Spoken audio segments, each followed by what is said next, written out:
Gjykata themelore në Prishtinë ka caktuar datën e 8 tetorit për seancën e shqyrtimit fillestar ndaj Faruk Mujka dhe Hysen Muzli Ukajt lidhur me akuzat për korrupsion të ngritura nga Prokuroria Speciale.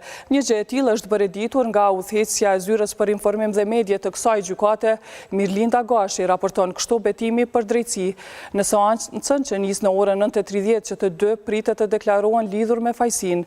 Sipas akta akuzës së siguruar nga Betimi për Drejtësi, Mujka në cilësinë e nënkryetarit të komunës së Mitrovicës dhe Muzli Ukaj në cilësinë e drejtorit për gjeodezi, kadastër dhe pronë, akuzohen për keqpërdorim të detyrës zyrtare lidhur me rastin e këmbimit të pronës së ish-bankosit me pronë private.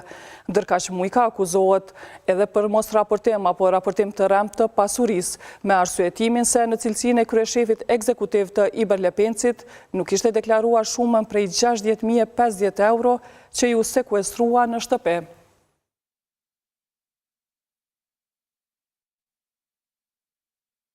Asnjë parti politike nuk